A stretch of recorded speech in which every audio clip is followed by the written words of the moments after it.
दोस्तों स्वागत है आपका एक नई वीडियो में। और हमने जो 2500 प्रश्नों की सीरीज शुरू की थी दोस्तों, अब तक हमने आदिकाल को देख लिया, भक्ति काल, रीति काल को देख लिया और आधुनिक काल हमारा शुरू हो चुका है। अभी तक हमने भारतीय हिंदू युग और द्विवेद युग को भी देख लिया था। आज हम छायावाद को देखेंगे और छायावाद से मैंने 80 प्रश्न यहाँ पे आपके लिए लाए हैं। वस्तुनिष्ठ के प्रश्न होंगे और बहुत महत्वपूर्ण प्रश्न होंगे दोस्तों, आपके लिए बहुत महत्वपूर्ण होंगे। और आप इसको अपना मूल्यांकन भी करिए, इसको सोल्व भी करिए कितने आपके सही हो रहे हैं। और कुछ एक प्रश्न यहाँ पे कठिन भी हैं और कुछ एक प्रश्न बहुत आसान से भी होंगे, ठीक है। तो सम्मिलित सब कुछ यहाँ पे आपको समन्वित रूप में मिलेगा, ठीक है। और 2 दिन वीडियो नहीं आई थी, उसका कारण है, वो कारण मैं आपको थोड़े टाइम के बाद बताऊंगा, ठीक है। उसके लिए अलग सा वीडियो मैं आपके लिए लेके आऊँगा और उसके संबंध में भी आपको बताऊँगा कि क्या कारण थे, ठीक है, और कौन सा काम मैं कर रहा था, ठीक है। तो उसके संबंध में भी वीडियो आपके लिए आएगा, ठीक है, जो आपके लिए बहुत महत्वपूर्ण होने वाला है, वो इसके बाद आएगा, ठीक है। अभी हम देखेंगे छायावाद को, ठीक है। उसके बाद हम छायावाद के बाद प्रगतिवाद है, ठीक है। और छायावाद के समानांतर 2 या 3 काव्य धाराएं चली थी, ठीक है। राष्ट्रीय सांस्कृतिक काव्य धारा थी, ठीक है, एक प्रगीत वाली काव्य धारा थी, व्यक्तिवादी काव्य भी हमें देखने को मिलता है। तो वो समानांतर छायावाद के समानांतर चली थी, तो उसके लिए भी एक छोटा सा अलग वीडियो बनाएंगे हम, ठीक है। और 50-60 प्रश्नों से भी करेंगे, ठीक है। उसके बाद प्रगतिवाद, प्रयोगवाद है हमारा। फिर उसके बाद नई कविता होगी, समकालीन कविता होगी, ये सब हम देखेंगे। और आधुनिक काल को कंप्लीट करने के बाद एक मैराथन क्लास आपके लिए लेके आएंगे दोस्तों, ठीक है। तो चलिए आज छायावाद का लुत्फ उठाइए, ठीक है। और छायावाद से किस तरह से प्रश्न बन सकते हैं और क्या क्या प्रश्न यहाँ पे बनने की संभावना रहेगी, वो भी आप देखिए, ठीक है। तो हम आज पहले प्रश्न से शुरुआत करते हैं दोस्तों, ठीक है। बाकी सब कुछ छोड़ के जल्दी जल्दी शुरू करते हैं, ठीक है। रामचंद्र शुक्ल ने छायावाद का प्रवर्तक किसे माना है, ठीक है। आचार्य रामचंद्र शुक्ल की बात हो रही है दोस्तों। यहाँ पे आपके विकल्प थे लोचन प्रसाद पांडे को, रूप नारायण पांडे को, मुकुटधर पांडे को या निराला को। तो यहाँ पे आपका क्या विकल्प सही हो जाएगा दोस्तों? तीसरा विकल्प सही हो जाएगा, मुकुटधर पांडे को, ठीक है। मुकुटधर पांडे और मैथिली शरण गुप्त को आचार्य रामचंद्र शुक्ल ने छायावाद का प्रवर्तक माना या छायावाद की अधिक इनको माना था, ठीक है। चलिए अगला देख लेते हैं दोस्तों। अगला हमारा प्रश्न है दोस्तों, छायावाद की बृहत त्रयी और लघु त्रयी किसने बनाई थी, ठीक है। छायावाद की बृहत और लघु त्रयियां, ये 2 त्रयियां बनाई गई थी, ठीक है। 3-3 कवि यहाँ पे इनमें सम्मिलित थे, ठीक है। तो वो किसने बनाई थी आपसे पूछा जा सकता है, ठीक है। आपको पता है कि छायावाद की लघु त्रयी में कौन से आते हैं और बृहत त्रयी में कौन से आते हैं, परंतु किस विद्वान ने बनाई ये भी आपसे पूछा जा सकता है। आपके विकल्प थे रामचंद्र शुक्ल, राम कुमार वर्मा, डॉक्टर नगेंद्र, नंद दुलारे वाजपेयी। तो यहाँ पे आपका चौथा विकल्प सही हो जाएगा दोस्तों, नंद दुलारी वाजपेयी ने, ठीक है। छायावाद की बृहत त्रयी और लघु त्रयी यानी कि 3 बड़े कवि और 3 छोटे कवि। चलिए अगला देख लेते हैं। छायावाद का कौन सा कवि अरविंद दर्शन से प्रभावित था, ठीक है। छायावाद का कौन सा कवि जो था वो अरविंद दर्शन से प्रभावित था, ये आपको बताना है। जयशंकर प्रसाद, पंत, निराला या महादेवी वर्मा। तो यहाँ पे आपका क्या विकल्प से जाएगा दोस्तों? पंत यानी कि सुमित्रा नंदन पंत अरविंद दर्शन से प्रभावित थे, ठीक है। अच्छा, अगर हम जयशंकर प्रसाद की बात करें तो ये शैव दर्शन से प्रभावित थे, ठीक है। निराला की बात की जाए तो ये अद्वैतवाद से प्रभावित थे और महादेवी वर्मा की बात की जाए तो ये बौद्ध दर्शन से प्रभावित है, ठीक है। चलिए अगला देख लेते हैं दोस्तों। अगला हमारा प्रश्न है, इनमें से छायावाद की बृहत त्रयी में शामिल नहीं है, ठीक है। छायावाद की जो बृहत त्रयी है उसमें कौन सा कवि सम्मिलित नहीं है, ये आपको बताना है। जयशंकर प्रसाद, निराला, पंत या महादेवी वर्मा, ठीक है। तो आपका चौथा विकल्प सही हो जाएगा, महादेवी वर्मा इनमें सम्मिलित नहीं है। चलिए अगला देख लेते हैं दोस्तों। अगला हमारा प्रश्न है, इनमें से छायावाद की लघु त्रयी में शामिल नहीं है, ठीक है। छायावाद की लघु त्रयी में शामिल नहीं। आपके विकल्प है महादेवी वर्मा, राम कुमार वर्मा, भगवती चरण वर्मा या मोहनलाल महतो वियोगी। तो यहाँ पे आपका चौथा विकल्प से जाएगा, मोहनलाल महतो वियोगी को छायावाद की लघु त्रयी में सम्मिलित नहीं किया गया, ठीक है। आप छायावाद की जो लघु त्रयी है उसको 3 वर्मा के नाम से जान सकते हैं, ठीक है। 3 वर्मा में आ जाएंगे महादेवी वर्मा, राम कुमार वर्मा और भगवती चरण वर्मा, ठीक है। एक विद्वान और हैं दोस्तों, उन्होंने छायावाद की जो लघु त्रयी थी उसमें संशोधन किया था, ठीक है। उससे संबंधित भी एक प्रश्न बनता है, ठीक है, जो आपको नहीं हो सकता है पता, ठीक है। तो उसके संबंधित भी मैं साथ साथ लाया आपको, क्योंकि आपको इससे पता रहेगा, ठीक है। अगला हमारा प्रश्न है दोस्तों, बहुत ध्यान से इसको समझिएगा, ठीक है। किस विद्वान ने छायावाद की लघु त्रयी में संशोधन करके, ठीक है, बहुत ध्यान से समझिए इस प्रश्न को। किस विद्वान ने छायावाद की लघु त्रयी में संशोधन करके भगवती चरण वर्मा के स्थान पर, ठीक है, किसके स्थान पर? भगवती चरण वर्मा के स्थान पर माखनलाल चतुर्वेदी को स्थान दिया था, ठीक है। उन्होंने क्या किया? भगवती चरण वर्मा को हटा दिया और उनके स्थान पर माखनलाल चतुर्वेदी को स्थान दे दिया, ठीक है। तो वो कौन से विद्वान है? आपके विकल्प रहे रामचंद्र शुक्ल, हजारी प्रसाद द्विवेदी, डॉक्टर नगेंद्र, गणपति चंद्र गुप्त, ठीक है। तो यहाँ पे आपका चौथा विकल्प सही हो जाएगा दोस्तों, डॉक्टर गणपति चंद्र गुप्त, हिंदी साहित्य का वैज्ञानिक इतिहास उनका उनका ग्रंथ है। आप उनको पढ़ेंगे हिंदी साहित्य के इतिहास, उनका जो है वैज्ञानिक इतिहास को, तो आपको वहाँ पे देखने को मिल जाएगा। ठीक है, और यहाँ से प्रश्न बनने की 100% संभावना रहेगी। आपसे इस तरह से भी प्रश्न पूछा जा सकता है कि छायावादी की लघुत्रयी में सम्मिलित है, वहाँ पे आपसे भगवती चरण वर्मा स्थान में नहीं होगा उनके स्थान पे। ठीक है, जैसे मान लीजिए आपको दे दिया महादेवी वर्मा, ठीक है, आपको दे दिया राम कुमार वर्मा, ठीक है, भगवती चरण वर्मा के स्थान पर उन्होंने दे दिया माखनलाल चतुर्वेदी को, ठीक है, और एक और दे दिया आपको हरिवंश राय बच्चन। ठीक है, इस तरह से आपको उनमें से एक हटाना है। ठीक है, तो आपका क्या हट जाएगा, हरिवंश राय बच्चन हट जाएगा, उनकी जगह कोई और भी हो सकता है, अंचल भी हो सकते हैं। ठीक है, रामेश्वर शुक्ल अंचल हो सकती है, नरेंद्र शर्मा हो सकती हैं। ठीक है, तो कोई भी कवि वो हो सकते हैं। ठीक है, तो इस तरह से आपको यहाँ से प्रश्न बनने की संभावना रह सकती है। ठीक है, तो आपको इस प्रश्न पे बहुत गौर करना है। चलिए अगला देख लेते हैं दोस्तों। अगला हमारा प्रश्न है, निरालाकृत तोड़ती पत्थर कविता का मूल स्वर क्या है। ठीक है, वह तोड़ती पत्थर देखा मैंने उसे इलाहाबाद के पथ पर। ठीक है, गुरु हथौड़ा हाथ गिरती बार बार प्रहार, इनकी बहुत मार्मिक कविता है ये। ठीक है, पढ़िएगा एक बार जरूर, आपको बहुत अच्छी लगेगी। ठीक है, तो उसका मूल स्वर क्या है, इस तरह से प्रश्न बन सकता है। आपके विकल्प छायावादी कविता है ये, प्रगतिवादी है, प्रयोगवादी है, आध्यात्मवादी है। तो यहाँ पे आपका विकल्प क्या सही हो जाएगा, दूसरा विकल्प आपका सही हो जाएगा, क्योंकि ये प्रगतिवादी कविता है। देखिए दोस्तों, सुमित्रा नंदन पंत और सूर्यकांत त्रिपाठी निराला, ठीक है, ये छायावादी कवि होने के साथ साथ प्रगतिवादी कवि भी हैं। ठीक है, और नई कविता में भी ये गिने जाते हैं। ठीक है, तो ये आपको विशेष ध्यान देना है। चलिए अगला देख लेते हैं दोस्तों। अगला हमारा प्रश्न है, इनमें से किस कवि को महाप्राण के नाम से भी जाना जाता है। ठीक है, महाप्राण के नाम से भी जाना जाता है। आपके विकल्प थे जयशंकर प्रसाद, सुमित्रा नंदन पंत, सूर्यकांत त्रिपाठी निराला और महादेवी वर्मा। ठीक है, तो आपका तीसरा विकल्प से हो जाएगा, निराला को कहा जाता है। ठीक है, चलिए अगला देख लेते हैं, कामायनी में किस दर्शन की अभिव्यक्ति हुई है। ठीक है, यहाँ से प्रश्न आपको बन सकता है। ठीक है, कामायनी में कौन से दर्शन की अभिव्यक्ति हुई है, आपको बताना है। बौद्ध दर्शन, ठीक है, अद्वैतवाद, विशिष्टाद्वैतवाद या शैव दर्शन। तो आपका यहाँ पे विकल्प चौथा से हो जाएगा, शैव दर्शन की अभिव्यक्ति हुई है दोस्तों। ठीक है, हम जल्दी जल्दी अब पढ़ेंगे। ठीक है, किस कवि के काव्य का विकास छायावाद, प्रगतिवाद एवं नव मानवतावाद। ठीक है, यहाँ पे वो नहीं है दोस्तों। ठीक है, यहाँ पे कट गया है, यानी कि मिस्टेक हो गई यहाँ पे। ठीक है, ये नव मानवतावाद है। ठीक है, नव मानवतावाद के रूप में हुआ है। तो वो कौन से कवि का ऐसा काव्य है, आपके विकल्प थे पंत का, जयशंकर प्रसाद, निराला या महादेवी वर्मा। तो यहाँ पे आपका पहला विकल्प सही जाएगा दोस्तों, पंत का। ठीक है, सुमित्रा नंदन पंत। चलिए अगला देख लेते हैं। अगला हमारा प्रश्न है, मतवाला और समन्वय पत्रों का संपादन किस कवि ने किया था। ठीक है, मतवाला और समन्वय, आपके विकल्प थे प्रसाद, पंत, निराला या महादेवी वर्मा। ठीक है, तो आपका यहाँ पे विकल्प क्या सही हो जाएगा, तीसरा विकल्प सही हो जाएगा दोस्तों, निराला। और ये जो मतवाला पत्र था, ठीक है, मतवाला पत्र के तुक के आधार पर, ठीक है, उन्होंने मतवाला और निराला, ठीक है, इस तरह से अपना नाम रखा था, निराला। ठीक है, इनका जो उपनाम है सूर्यकांत का, इनका बचपन का नाम सूर्य कुमार था। ठीक है, निराला जी का। ठीक है, और इनका जो पूरा नाम है सूर्यकांत त्रिपाठी निराला। ठीक है, तो मतवाला के आधार पर इन्होंने अपना उपनाम रख लिया था निराला। ठीक है, तो समन्वय और मतवाला पत्र के संपादनकर्ता कौन थे, सूर्यकांत त्रिपाठी निराला। प्रश्न बन सकता है, तो आपको ध्यान देना। अगला देख लेते हैं। अगला हमारा प्रश्न है, प्रसाद की प्रथम छायावादी रचना कौन सी है। ठीक है, प्रसाद यानी कि जयशंकर प्रसाद। आपके विकल्प है झरना, आंसू, लहर या कामायनी। तो आपका यहाँ पे विकल्प क्या सही हो जाएगा, पहला विकल्प सही हो जाएगा, झरना। इसका प्रकाशन क्या है दोस्तों, 1918। ठीक है, और वर्तमान में जयशंकर प्रसाद को ही छायावाद का प्रवर्तक माना जाता है।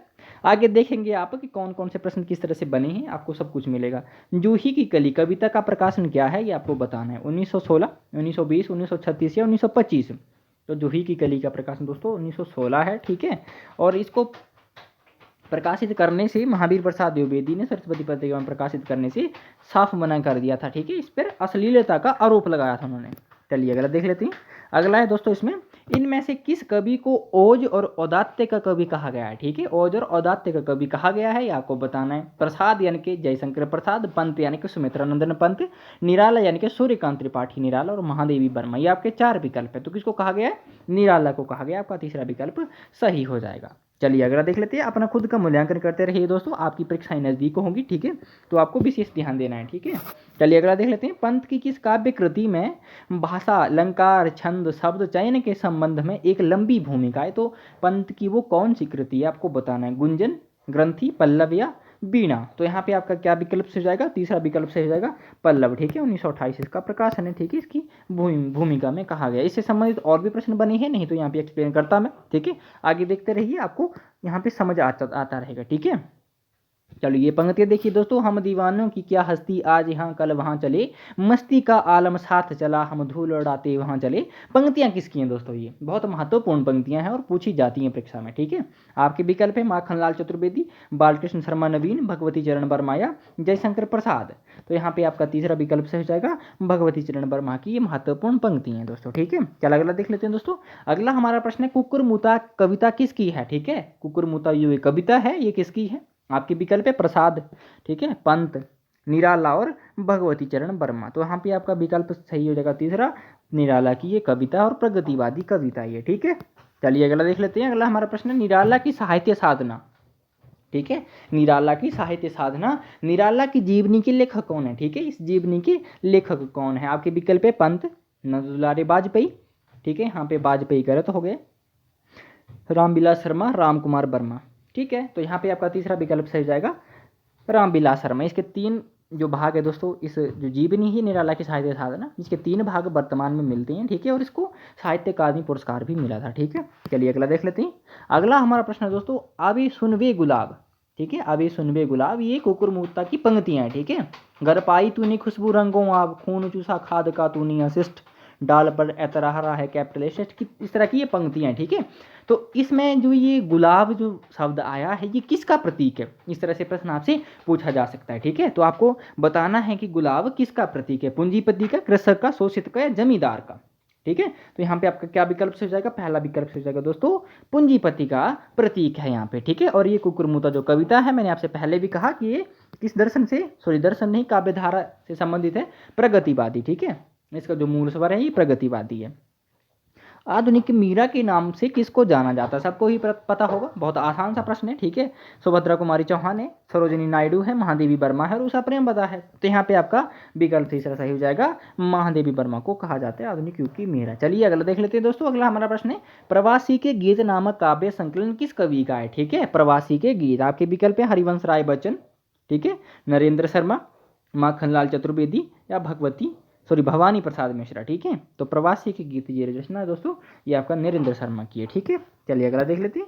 इनमें से कौन सी रचना निराला की नहीं है। ठीक है, निराला की इनमें से कौन सी रचना नहीं है वो आपको बतानी है। परिमल, शोकोच्छवास है, ठीक है, गीतिका और तुलसीदास। तो यहाँ पे दूसरा विकल्प आपका सही हो जाएगा शोकोच्छवास, क्योंकि ये जो रचना है ये जयशंकर प्रसाद की है। ठीक है, चलिए अगला देख लेते हैं।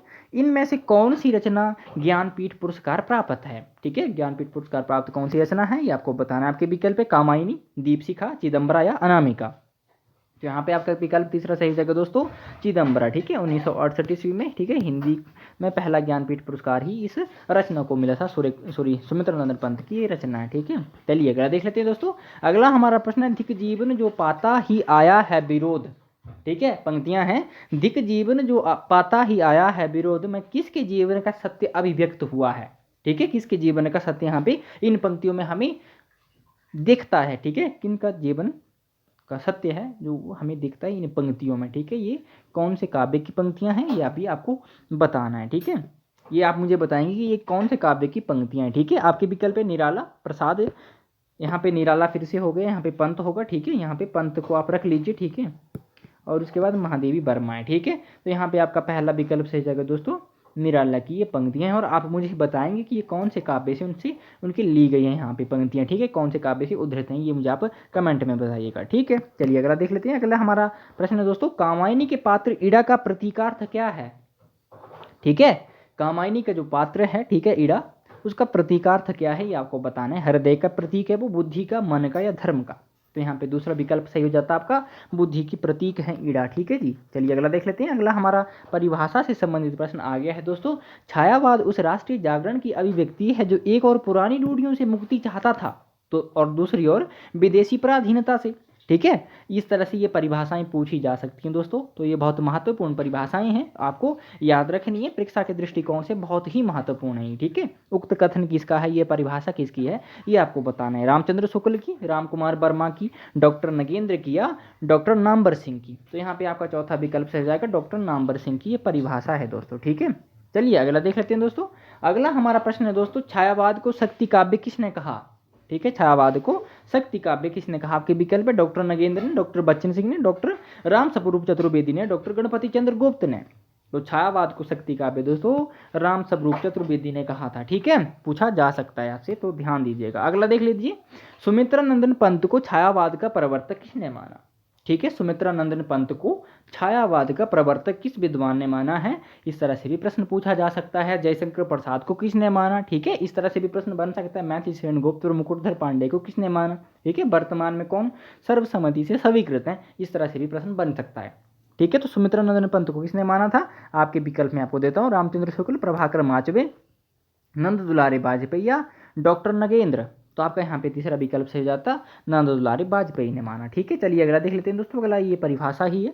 ठीक है, छायावाद स्थूल के प्रति सूक्ष्म का विद्रोह नहीं है। ठीक है, नहीं रहा है, वरन थोथी नैतिकता, रूढ़िवाद और साम्राज्यवादी बंधनों के प्रति विद्रोह रहा है। ठीक है, कथन किसका है? ठीक है, ये जो कथन है दोस्तों ये आपको बताना है। आपके विकल्प है रामचंद्र शुक्ल, डॉक्टर राम कुमार वर्मा, रामविलास शर्मा या राम वृक्ष बेनीपुरी। तो यहाँ पे आपका तीसरा विकल्प से जाएगा राम विलास शर्मा का ये कथन है दोस्तों। और ये जो कथन है ये इन पे तंज किया था इन्होंने, किस पे किया था? डॉक्टर नगेंद्र ने, क्योंकि डॉक्टर नगेंद्र की जो परिभाषा है छायावाद के संबंध में, छायावाद स्थूल के प्रति सूक्ष्म का विद्रोह रहा है। ठीक है, यहाँ पे इन्होंने नहीं कह दिया कि नहीं रहा है वो, और उन्होंने इसको आगे एक्सप्लेन करते कि वर्णथोथी नैतिकता, रूढ़िवाद और सामंती साम्राज्यवादी बंधनों के प्रति विद्रोह रहा है। ठीक है, उन्होंने इस तरह से बता दिया। तो एक तरह से तंज था रामविलास शर्मा का डॉक्टर नगेंद्र के प्रति। ठीक है, तो यहाँ पे इस तरह से ये परिभाषाएं पूछी जा सकती है, तो आपको ध्यान देना। अगला देख लेते हैं दोस्तों। अगला हमारा प्रश्न है, जयशंकर प्रसाद किस उपनाम से कविता करते थे? ठीक है, जयशंकर प्रसाद किस उपनाम से कविता करते थे? ये आपसे पूछा जा सकता है, रसा, अवर, जकी या कलाधर। तो आपका चौथा विकल्प से जाएगा कलाधर उपनाम से। ठीक है, रसा उपनाम से कौन करते थे दोस्तों? भारतेंदु हरिश्चंद्र, अवर नाम से प्रताप नारायण मिश्र, और जकी उपनाम से जगन्नाथ दास रत्नाकर। चलिए अगला देख लेते हैं दोस्तों। अगला हमारा प्रश्न जयशंकर प्रसाद की प्रथम कविता है। ठीक है, यहाँ पे उनकी प्रथम कविता के बारे में पूछा गया दोस्तों, ये आपको बताना है। तो जयशंकर प्रसाद की प्रथम कविता कौन है ये आपको बताना है। सावन पंचक, प्रथम प्रभात, उर्वशी या वन मिलन। तो यहाँ पे आपका क्या विकल्प हो जाएगा? पहला, यानी कि सावन पंचक उनकी पहली कविता है। ठीक है, चलिए अगला देख लेते हैं दोस्तों। अगला हमारा प्रश्न है, जयशंकर प्रसाद की प्रथम छायावादी कविता कौन सी? यहाँ से प्रश्न दो तरह से बनते हैं दोस्तों कि जयशंकर प्रसाद की प्रथम छायावादी कविता, ठीक है, और उनकी प्रथम कविता। ठीक है, ये छायावादी जितने भी कवि हैं इनके संबंध में इस तरह से पूछा जाता है। ठीक है, उनका काव्य संग्रह के बारे में पूछा जाता है। आप देखिए आगे और भी प्रश्न है। प्रथम प्रभात, महाराणा का महत्व, प्रेम पथ्य की, अयोध्या का उद्धार। तो यहाँ पे आपका पहला विकल्प से जाएगा प्रथम प्रभात इनकी प्रथम छायावादी रचना है, सॉरी रचना नहीं कहेंगे, कविता कहेंगे। और इनकी जो पहला काव्य संग्रह है छायावादी वो झरना है जयशंकर प्रसाद का 1918 में। ठीक है, और इनकी जो जयशंकर प्रसाद की जो पहली कविता है वो हो जाएगी आपकी सावन पंचक। ठीक है, चलिए अगला देख लेते हैं दोस्तों। अगला हमारा प्रश्न है, इनमें से जयशंकर प्रसाद की कौन सी रचना नहीं है? ठीक है, जयशंकर प्रसाद की एक रचना इनमें नहीं है, वो आपको बतानी है। आपके विकल्प है उर्वशी, वन मिलन, सौखोच्चवास और परिमल। तो यहाँ पे आपका क्या विकल्प से जाएगा? चौथा विकल्प से जाएगा परिमल, क्योंकि ये निराला की है, 1929 का प्रकाशन है। ठीक है, चलिए अगला देख लेते हैं दोस्तों। अगला हमारा प्रश्न है छायावाद। ठीक है, ये परिभाषा है, छायावाद तत्वतः प्रकृति के बीच जीवन का उद्गीत है। ठीक है, उद्गीत है, उसका मूल दर्शन जो सर्वात्मवाद है। परिभाषा किसकी है दोस्तों? ये आपको बताना है, प्रसाद की, पंत की, निराला की या महादेवी वर्मा की। तो यहाँ पे आपका क्या विकल्प से जाएगा? चौथा विकल्प से जाएगा महादेवी वर्मा की दोस्तों। ठीक है, चलिए अगला देख लेते हैं दोस्तों। अगला भी हमारा जो ये प्रश्न है ये भी हमारा कथन या परिभाषा से संबंधित है। ठीक है, मानव अथवा प्रकृति के सूक्ष्म किंतु व्यक्त सौंदर्य में आध्यात्मिक छाया का भान मेरे विचार से छायावाद की सर्वमान्य व्याख्या हो सकती है।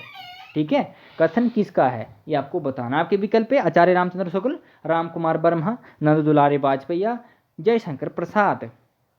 तो यहाँ पे आपका क्या विकल्प से जाएगा दोस्तों? तीसरा, यानी कि नंद दुलारे बाजपेयी की ये परिभाषा है, पूछी जा सकती है आपको, तो आपको ध्यान देना है। ठीक है, देखिए अगला भी परिभाषा से संबंधित ही है। जब वेदना के आधार पर स्वानुभूतिमय, ठीक है, स्वानुभूतिमय अभिव्यक्ति होने लगी तब हिंदी में उसे छायावाद के नाम से अभिहित किया गया। कथन किसका है? इस तरह से भी पूछा जा सकता है आपसे। ठीक है, चलिए आपके विकल्प है पंत की, प्रसाद की, निराला की या रामकुमार वर्मा की। ठीक है, यहाँ पे जो मैंने पंत लिखा तो यहाँ पे सुमित्र नंदन पंत होगा, प्रसाद यानी कि जयशंकर प्रसाद, निराला यानी कि सूर्यकांत त्रिपाठी निराला। ठीक है, तो आप अंदाजा लगा लेना। ठीक है, तो ये जो परिभाषा है दोस्तों ये हो जाएगी आपकी प्रसाद की। ठीक है, ये जो परिभाषा है ध्यान से देख लीजिए इसको, ठीक है। स्क्रीनशॉट लेना चाहे तो ले सकते हैं आप, ठीक है। प्रसाद की ये हो जाएगी, ठीक है। अगला देख लेते हैं दोस्तों। अगला हमारा प्रश्न है, मुकुटधर पांडे द्वारा रचित लेख हिंदी में छायावाद कौन सी पत्रिका में प्रकाशित हुआ था, ठीक है। मुकुटधर पांडे को छायावाद शब्द का प्रथम प्रयोक्ता कहा जाता है दोस्तों, ठीक है। तो ये हमें पता है, ठीक है। और उन्होंने एक निबंध या लेख कह सकते हैं, ठीक है, हिंदी में छायावाद नाम से छापा था। तो वो कौन सी पत्रिका में छपा था ये आपको बताना है, ठीक है। आपके विकल्प है सरस्वती, श्री शारदा, मतवाला या प्रभा। तो यहाँ पे आपका दूसरा विकल्प सही हो जाएगा श्री शारदा पत्रिका में, ठीक है। और 1920 में ही, ठीक है, सुशील कुमार ने भी हिंदी में छायावाद नाम से एक लेख छापा था, ठीक है। वो सरस्वती पत्रिका में प्रकाशित हुआ था। तो यहाँ से प्रश्न आपके लिए बन सकते हैं, ठीक है। आपको विशेष ध्यान देना है। चलिए दोस्तों अगला देख लेते हैं, माखनलाल चतुर्वेदी को छायावाद का प्रवर्तक किसने माना है, ठीक है। माखनलाल चतुर्वेदी को छायावाद का प्रवर्तक किसने माना है ये आपको बताना है। रामचंद्र शुक्ल ने, राम कुमार वर्मा, नंदुलारे वाजपेयी या प्रभाकर माचबे, ठीक है। तो यहाँ पे आपका क्या विकल्प हो जाएगा, चौथा, ठीक है। इन्होंने किसको माना है, माखनलाल चतुर्वेदी को। नंदुलारे वाजपेयी ने किसको माना है दोस्तों, आपका यहाँ पे सुमित्रा पंत से हो जाएगा। रामचंद्र शुक्ल ने किसको माना है, मुकुटधर पांडे और मैथिली शरण गुप्त को, ठीक है। चलिए अगला देख लेते हैं दोस्तों। अगला हमारा प्रश्न है, इनमें से किस विद्वान ने जयशंकर प्रसाद को छायावाद का प्रवर्तक माना है, ठीक है। आपके चार विकल्प हैं और छायावाद का प्रवर्तक जयशंकर प्रसाद को इनमें से किसने माना और वर्तमान में यही सब कहते हैं छायावाद के प्रवर्तक के रूप में, ठीक है। आपके विकल्प है रामचंद्र शुक्ल, राम कुमार वर्मा, हजारी प्रसाद द्विवेदी, इलाचंद्र जोशी, ठीक है। आपका यहाँ पे चौथा विकल्प सही हो जाएगा इलाचंद्र जोशी, डॉक्टर नगेंद्र इत्यादि जो विद्वान थे उन्होंने जयशंकर प्रसाद को माना है, ठीक है, छायावाद का प्रवर्तक। चलिए अगला देख लेते हैं। अगला हमारा प्रश्न है दोस्तों, निराला को आधुनिक भाषा का डिक्टेटर किसने कहा है, ठीक है। यहाँ से प्रश्न बन सकता है, आपको विशेष ध्यान देना है, ठीक है। निराला यानी कि सूर्यकांत त्रिपाठी निराला को आधुनिक भाषा का डिक्टेटर किसने कहा है, ठीक है। कबीर को वाणी का डिक्टेटर किसने कहा था, हजारी प्रसाद द्विवेदी ने कहा था, ठीक है। आधुनिक भाषा के डिक्टेटर निराला को किसने कहा है ये आपको बताना। आपके विकल्प थे द्वारका प्रसाद सक्सेना, उदय नारायण तिवारी, हजारी प्रसाद द्विवेदी या रामचंद्र शुक्ल। तो यहाँ पे आपका विकल्प क्या सही जाएगा, पहला विकल्प हो जाएगा दोस्तों द्वारका प्रसाद सक्सेना। यहाँ पे द्वारिका नहीं होता है दोस्तों, द्वारिका शब्द बिल्कुल गलत होता है, ठीक है। द्वारका होता है ना कि द्वारिका, ठीक है। द्वारिका नहीं होता है कोई भी शब्द, द्वारका होता है, ठीक है। वापिस कोई भी शब्द नहीं होता है दोस्तों, ठीक है। आपको ध्यान देना है, हिंदी के आप विद्यार्थी हैं। वापिस वापिस नहीं होता, ठीक है। वापिस इस तरह से लिखा जाता है, ये वापिस शब्द नहीं होता है, ठीक है। ये वापस शब्द होता है सिर्फ, ठीक है। वापस इस तरह से ही होता है, ठीक है। वापिस नहीं होता है, वापस होता है, ठीक है। द्वारिका नहीं होता, द्वारका होता है, ठीक है। चलिए अगला देख लेते हैं दोस्तों। अगला हमारा फिर से कथन से संबंधित प्रश्न है, छायावाद शब्द का प्रयोग दो अर्थों में समझना चाहिए, तो सबको ही पता होनी चाहिए, परिभाषा बहुत महत्वपूर्ण है। एक तो रहस्यवाद के अर्थ में और दूसरा काव्य शैली पद्धति विशेष के व्यापक अर्थ में उक्त कथन या परिभाषा किसकी है, छायावाद के संबंध में, ठीक है। ध्यान से देख लीजिए। आपके विकल्प है नामवर सिंह की, ठीक है, राम कुमार वर्मा, रामचंद्र शुक्ल या हजारी प्रसाद द्विवेदी की दोस्तों। तो यहाँ पे आपका क्या विकल्प से हो जाएगा, तीसरा विकल्प से हो जाएगा आचार्य रामचंद्र शुक्ल की ये परिभाषा है, ठीक है। चलिए अगला देख लेते हैं दोस्तों। अगला हमारा प्रश्न है, निराला कृत तुलसीदास में कितने छंद हैं, ठीक है। सूर्यकांत त्रिपाठी निराला कृत तुलसीदास 1938 इसका प्रकाशन वर्ष है, ठीक है। तो उसमें कितने छंद है, कई विद्वान ये जो तुलसीदास को खंडकाव्य भी मानते हैं, ठीक है, परंतु ये खंडकाव्य ना होकर एक लघु नहीं सॉरी दीर्घ कविता ही इसको मानेंगे, हम लोग कहेंगे या मानेंगे। आपके विकल्प है 100 छंद, 101 छंद, 102 या 103। तो यहाँ पे आपका क्या विकल्प से हो जाएगा, यहाँ पे दोस्तों आपका दूसरा विकल्प से हो जाएगा 101 छंद हैं, ठीक है। चलिए अगला देख लेते हैं दोस्तों। अगला हमारा प्रश्न है, कामायनी में कितने सर्ग हैं, आपसे पूछा जा सकता है, तो आपको ध्यान देना है 12, 15, 17 या 21। तो यहाँ पे आपका क्या विकल्प से जाएगा दोस्तों, यहाँ पे आपका कौन सा विकल्प से जाएगा, दूसरा विकल्प से जाएगा 15 सर्ग हैं दोस्तों, ठीक है। और साकेत में कितने सर्ग हैं दोस्तों, 12 सर्ग हैं, आपसे पूछा जा सकता है, ठीक है। प्रिय प्रवास में कितने सर्ग हैं, 17 सर्ग हैं, ठीक है। ये आपसे बन सकता है क्योंकि ये तीनों के तीनों महाकाव्य बहुत प्रसिद्ध हैं, ठीक है। तो आपको विशेष ध्यान देना है। चलिए अगला देख लेते हैं दोस्तों। इनमें से कामायनी के पहले और अंतिम सर्ग का नाम है, ठीक है। आपको पहले और अंतिम सर्ग का नाम बताना है, ये आपको विकल्प में देता हूँ, ठीक है। आशा श्रद्धा, चिंता आनंद, ठीक है, ईड़ा निर्वेद, ठीक है, रहस्य आनंद। तो यहाँ पे आपका विकल्प यहाँ पे सही हो जाएगा पहला, ठीक है। चिंता, आशा, श्रद्धा, काम, वासना, लज्जा, इस तरह की ये 15 सर्ग हैं दोस्तों, ठीक है। पहला जो सर्ग है चिंता है और अंतिम जो सर्ग है 15वां वो आनंद है, ठीक है। चलिए अगला देख लेते हैं। अगला हमारा प्रश्न है, कामायनी को छायावाद का उपनिषद किसने कहा, ठीक है। कामायनी को छायावाद का उपनिषद किसने कहा है, आपके विकल्प रहे रामचंद्र शुक्ल, राम कुमार वर्मा, शांति प्रिय द्विवेदी या लाला भगवान दीन। तो यहाँ पे आपका तीसरा विकल्प बिल्कुल सही हो जाएगा दोस्तों, शांति प्रिय द्विवेदी ने कहा है। ठीक है, चलिए अगला देख लेते हैं दोस्तों। अगला हमारा प्रश्न है, इनमें से ठीक है प्रेम और सौंदर्य का कवि किसे कहा जाता है, ये आपको बताना है। ठीक है, प्रेम और सौंदर्य का कवि निराला, प्रसाद, पंत या रामकुमार वर्मा। तो आपका दूसरा विकल्प से जाएगा, जयशंकर प्रसाद को प्रेम और सौंदर्य का कवि कहा जाता है। अगला देख लेते हैं, इनमें से निराला की रचना नहीं है। ठीक है, सूर्यकांत त्रिपाठी निराला की इनमें से कौन सी रचना नहीं है, आपको बताना। अनामिका, वेला, नए पते या अर्चना। ठीक है, तो ये सब की सब रचनाएं जो हैं निराला की हैं। ठीक है, यहाँ पे कोई भी विकल्प नहीं होगा। ठीक है, यहाँ पे एक विकल्प आपको और दे देता हूँ। ठीक है, इनमें सभी, ठीक है, तो इनमें सभी रचनाएं जो हैं ये निराला की हैं। ठीक है, चलिए अगला देख लेते हैं दोस्तों, इनमें से किस रचना का प्रकाशन वर्ष सही नहीं है। ठीक है, कि कौन सी रचना है जिसका प्रकाशन वर्ष सही नहीं है, ये आपको बताना है। तुलसीदास 1938, बेला 1946, गीत गुंज 1950, सांध्य काकली 1969। यहाँ पे आपका क्या विकल्प से जाएगा, तीसरा विकल्प से जाएगा गीत गुंज, क्योंकि ये 1954 इसका प्रकाशन वर्ष है दोस्तों। ठीक है, 1954। चलिए अगला देख लेते हैं दोस्तों। अगला हमारा प्रश्न है, पंत का लोकायतन ठीक है महाकाव्य किसके जीवन पर आधारित है। ठीक है, सूर्य यानी कि सुमित्रानंद पंत का एक महाकाव्य है लोकायतन, तो किसके जीवन पर आधारित है ये आपको बताना है। मदन मोहन मालवीय, महात्मा गांधी, सरदार पटेल या जवाहरलाल नेहरू। तो आपका यहाँ पे विकल्प दूसरा सही हो जाएगा, महात्मा गांधी के जीवन पर। ठीक है, चलिए अगला देख लेते हैं दोस्तों। अगला हमारा प्रश्न है, मनुष्यों की मुक्ति की तरह कविता की भी मुक्ति होती है, निराला ने किसकी भूमिका में कहा है। ठीक है, निराला को मुक्त छंद का प्रवर्तक माना जाता है। ठीक है, उन्होंने मुक्त छंद का प्रवर्तन किया था। ठीक है, जूही की कली उन्होंने मुक्त छंद में लिखी थी। ठीक है, और इसी कारण से महावीर प्रसाद द्विवेदी ने उसको छापा भी नहीं, और उसकी जो कथा वस्तु थी ठीक है वो उसमें भी अश्लीलता के तत्व विद्यमान थे, इसलिए उनको नहीं छापा था।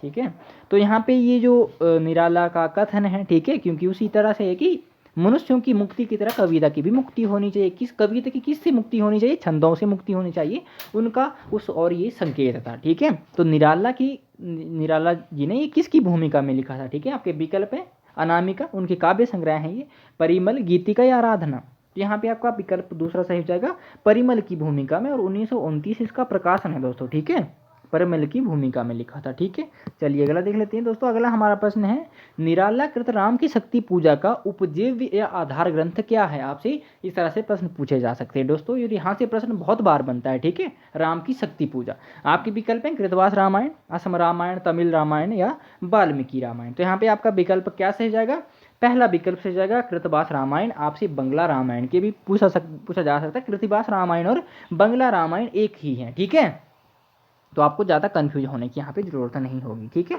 अगला देखिए दोस्तों, अगला है हमारा, निराला में बहुवस्तु स्पर्शिणी प्रतिभाति किसने कहा। ये प्रश्न नेट जैसी परीक्षाओं में भी पूछे जाते हैं दोस्तों, तो आपको ध्यान देना है। ठीक है, निराला में बहुवस्तु स्पर्शिणी प्रतिभाति ये किसने कहा, ये आपके विकल्प है रामचंद्र शुक्ल, रामकुमार वर्मा, हजारी प्रसाद द्विवेदी, और चौथा विकल्प है डॉक्टर नगेंद्र। तो किसने कहा दोस्तों, रामचंद्र शुक्ल जी ने कहा था। ठीक है, पहला विकल्प आपका सही हो जाएगा। अगला देख लेते हैं, इनमें से किसका जन्म वर्ष सही नहीं है। ठीक है, इनमें से एक कवि या लेखक हैं जिनका जन्म वर्ष जो वो सही नहीं है, आपको बताना है। प्रसाद यानी कि जयशंकर प्रसाद 1889, निराला 1896। ठीक है, कई विद्वान 1899 भी मानते हैं दोस्तों, परंतु 1899 अगर हम जो इनकी जीवनी है ठीक है, निराला की साहित्य साधना ठीक है, उनकी रामविलास शर्मा की। ठीक है, रामविलास शर्मा निराला के बहुत नज़दीक रहे हैं दोस्तों। ठीक है, तो उन्होंने जीवनी जो लिखी थी, उन्होंने निराला की साहित्य साधना में निराला का जन्म 1896 ही माना और वर्तमान में स्वीकृत भी है। ठीक है, और इसको हम प्रामाणिक मान सकते हैं। ठीक है, पंत देख लीजिए दोस्तों 1900 में। ठीक है, महादेवी वर्मा 1905, भगवती चरण वर्मा 1903। तो यहाँ पे असंगत या सही नहीं है वो आपको बताना है, तो कौन सही हो जाएगा यहाँ पे, महादेवी वर्मा, क्योंकि इनका जन्म 1907 में होता है। ठीक है, यहाँ पे ये असंगत है, इस तरह से भी आपसे प्रश्न पूछा जा सकता है, तो आपको ये भी ध्यान देना है दोस्तों। ठीक है, चलिए अगला देख लेते हैं। अगला हमारा प्रश्न है, इनमें से पंत की छायावादी रचना नहीं है। ठीक है, सुमित्रानंदन पंत से दोस्तों बहुत बार प्रश्न बनता है, पंत की कौन सी रचना छायावादी नहीं है, कौन सी उनकी प्रगतिवादी नहीं है, कौन सी अरविंद दर्शन से प्रभावित नहीं है, कौन सी अंतश्चेतनावादी नहीं है, कौन सी नव मानवतावादी नहीं है। ठीक है, इस तरह से प्रश्न पंत से बनते हैं, तो आपको ये विशेष ध्यान देना है। ठीक है, तो कौन सी रचना नहीं है इनकी, उच्छ्वास है आपके विकल्प, ग्रंथि, पल्लव या अतिमा। तो यहाँ पे आपका चौथा विकल्प से जाएगा अतिमा रचना उनकी छायावादी रचना नहीं है दोस्तों। अगला देख लेते हैं, इनमें से पंत की प्रगतिवादी रचना नहीं है, प्रगतिवादी रचना। ठीक है, यहाँ से ये प्रश्न बनती है, इसलिए मैं इनको साथ ही लेके आया हूँ ताकि आप कन्फ्यूज ना हो। ठीक है, युगांत, युगवाणी, लोकायतन और ग्राम्य। तो यहाँ पे आपका विकल्प तीसरा से जाएगा लोकायतन। ठीक है, अगला देख लेते हैं दोस्तों। अगला हमारा प्रश्न है, इनमें से पंत की अंतश्चेतनावादी रचना नहीं है। कौन सी रचना नहीं है दोस्तों, ये आपको बताना है। ठीक है, आपकी ये विकल्प है चिदम्बरा, स्वर्ण किरण, स्वर्ण धुली या युगपथ। तो यहाँ पे आपका विकल्प पहला सही हो जाएगा, चिदम्बरा नहीं है दोस्तों। ठीक है, चलिए अगला देख लेते हैं दोस्तों। अगला हमारा प्रश्न है, इनमें से पंत की कौन सी रचना नव मानवतावादी नहीं है। ठीक है, नव मानवतावादी कौन सी रचना नहीं है, ये आपको बताना है। उत्तरा, काला और बूढ़ा चांद, अतिमा, लोकायतन, चिदम्बरा और उसके बाद परिवर्तन। तो यहाँ पे आपका पांचवा या छठा विकल्प है। ठीक है, छठा विकल्प से जाएगा परिवर्तन। परिवर्तन इनकी लंबी कविता है। ठीक है, और ये छायावादी कविता में गिनी जाएगी। चलिए अगला देख लेते हैं, इनमें से किसका प्रकाशन वर्ष सही नहीं है। कौन सी रचना है जिसका प्रकाशन सही नहीं है, आपको बताना है। पल्लव 1928, युगांत 1936, ग्राम्य 1940 या स्वर्ण किरण 1950। तो कौन सा असंगत या सही नहीं है, स्वर्ण किरण। ठीक है, ये 1947 है दोस्तों। ठीक है, यहाँ पे आपका विकल्प चौथा सही हो जाएगा। चलिए अगला देख लेते हैं, छायावाद का घोषणा पत्र किसे कहते हैं। ठीक है, मैनिफेस्टो जिसको इंग्लिश में कहते हैं। ठीक है, तो छायावाद का घोषणा पत्र किसको कहा गया है, किसकी भूमिका को कहा गया है। आपके विकल्प में ग्रंथि की भूमिका को, पल्लव की भूमिका, चिदम्बरा की भूमिका या लोकायतन की भूमिका। तो यहाँ पे आपका दूसरा सही जाएगा विकल्प, पल्लव की भूमिका को छायावाद का घोषणा पत्र या मैनिफेस्टो कहा जाता है। ठीक है, चलिए अगला देख लेते हैं, इनमें से किसको संवेदनशील इंद्रिय बोध का कवि कहा जाता है। ठीक है, संवेदनशील इंद्रिय बोध का कवि कहा जाता है, ये आपको बताना है। जयशंकर प्रसाद पंत है। ठीक है, निराला और भगवती चरण वर्मा। तो यहाँ पे सुमित्रा नंदन पंत आपका दूसरा विकल्प सही हो जाएगा। इनको संवेदनशील इंद्रिय बोध का कवि कहा जाता है। ठीक है, अगला देखिए दोस्तों, महादेवी वर्मा को हिंदी के विशाल मंदिर की वीणा पाणी किसने कहा। ठीक है, महादेवी वर्मा को हिंदी के विशाल मंदिर की वीणा पाणी किसने कहा, ये आपको बताना है। प्रसाद, पंत, निराला या रामचंद्र शुक्ल दोस्तों। ठीक है, तो किसने कहा दोस्तों, सूर्यकांत त्रिपाठी, निराला ने। ठीक है, पूछा जा सकता है आपसे, तो आपको ध्यान देना है इससे संबंधित भी। ठीक है, इनमें से किस संकलन की भूमिका हरिऔध ने लिखी थी, यानी कि अयोध्या सिंह उपाध्याय हरिऔध। ठीक है, निहार की, नीरजा की, रश्मि की, यहाँ पे दीपशिखा होगा ना कि जीपशिखा। ठीक है, ये गलत हो गया है, दीपशिखा यहाँ पे। ठीक है दोस्तों, तो आपका यहाँ पे पहला विकल्प हो जाएगा निहार की भूमिका। ठीक है, निहार 1930 ईस्वी महादेवी वर्मा का पहला काव्य संग्रह। ठीक है, जिसकी भूमिका अयोध्या सिंह उपाध्याय हरिऔध ने लिखी थी। ठीक है, चलिए अगला देख लेते हैं दोस्तों। अगला हमारा, इनमें से कौन छायावादी कवि नहीं है। ठीक है, इनमें से कौन सा छायावादी कवि नहीं है, ये आपको बताना है। उदय शंकर भट्ट, मोहनलाल महतो वियोगी, ठीक है, जनार्दन प्रसाद झा द्विज, केदारनाथ अग्रवाल। तो यहाँ पे आपका विकल्प क्या सही जाएगा, चौथा विकल्प सही जाएगा, केदारनाथ अग्रवाल प्रगतिवादी कवि हैं, बाकी छायावादी में गिने जाते हैं। ठीक है, महादेवी वर्मा के किस काव्य संग्रह में ऋग्वेद के मंत्रों का अनुवाद है। ठीक है, या उन्होंने अनुवाद किया है ऋग्वेद के मंत्रों का हिंदी अनुवाद। आपके विकल्प है निहार, नीरजा, सप्तपर्णा या दीपशिखा। तो यहाँ पे आपका तीसरा विकल्प से जाएगा सप्तपर्णा, 1960 का प्रकाशन है। ठीक है, ऋग्वेद के मंत्रों का ये हिंदी अनुवाद होगा।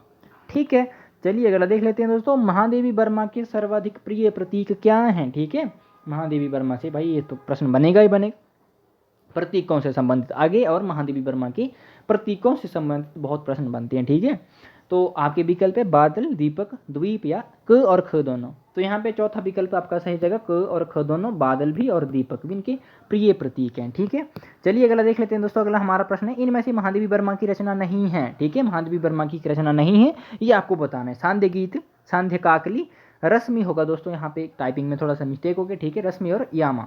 तो यहाँ पे आपका विकल्प दूसरा सही जाएगा, सांध्य काकली, ये निराला जी की रचना है और अंतिम काव्य संग्रह इनका। ठीक है, निराला जी को 1929 का प्रकाशन है।